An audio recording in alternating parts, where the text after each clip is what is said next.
My life forever changed. April 13th, 1998. It was a Monday, 2 days after Passover. I met with the rabbi of the Orthodox shul I most often attended. Dropping a thick folder on the desk with the pages splaying out, he said, "This is the Luke Ford file." It was a file thick with my internet posts and other misdeeds that members of my religious community had brought to the attention of the rabbi. On April 13th, the rabbi told me that I could either leave porn behind or the community behind. Ford's dilemma was real. His faith was central to his life, but he had no money. I ramble about ethics on this other website I have, and it gets 1/100th the number of hits that my porn website makes, and it doesn't make any money. Although ethics fed Ford's soul, it didn't put bread on his table.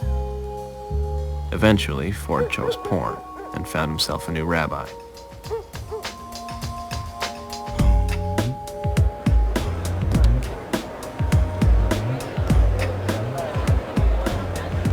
Back in Las Vegas, after the glitzy awards night, it's business as usual for the adult industry.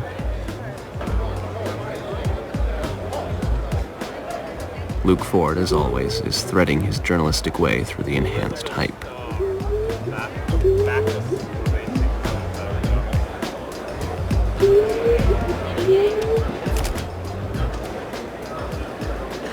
This year,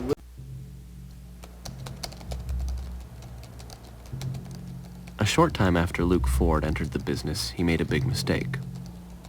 Ford wrote about two adult performers, John Stalliano and Nina Cherry, who'd become HIV positive. According to Margold, that was family business. It should never have seen the light of day. Bill Margold Speaks, Part 1, May 1st, 1998. You have to soften your blows. These are vulnerable, fragile, childlike adults. This is juvenile hall. You need to understand who these people are before you rip them apart. If you want to come after an adult, you can take me on any time. I am invincible. Having broken the unwritten rules of clan business, Ford would have to pay for it. Margold shut him out and told many in the business to do the same.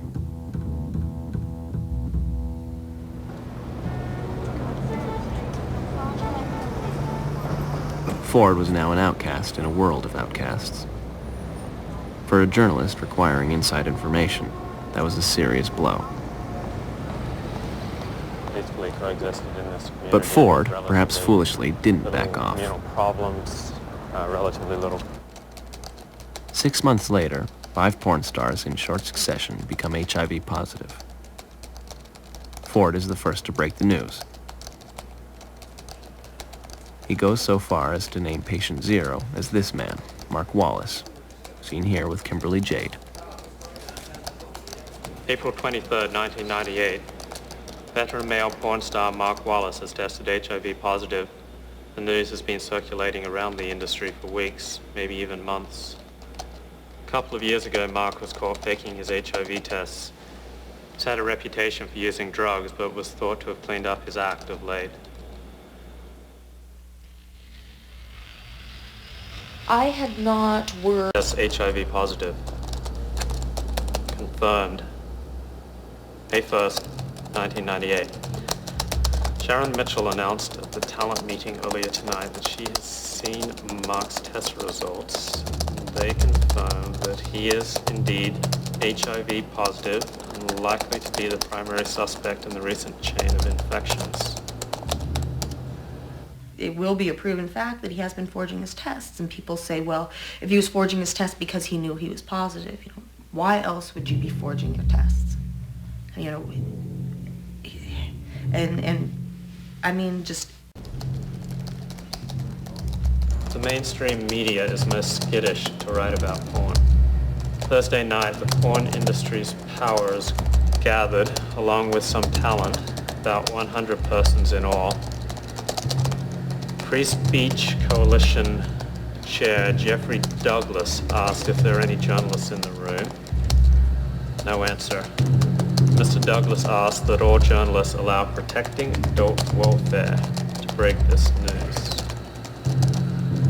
I know that what happened with me the next day is, this litany by Ford winds up on the internet, and I have some form of confrontation with Ford, basically accusing him of violating the trust of the industry. Of course, he blathers about being a journalist who has the right to do whatever he wants to do. It's about the money. I mean, it all became about the money, and people became careless.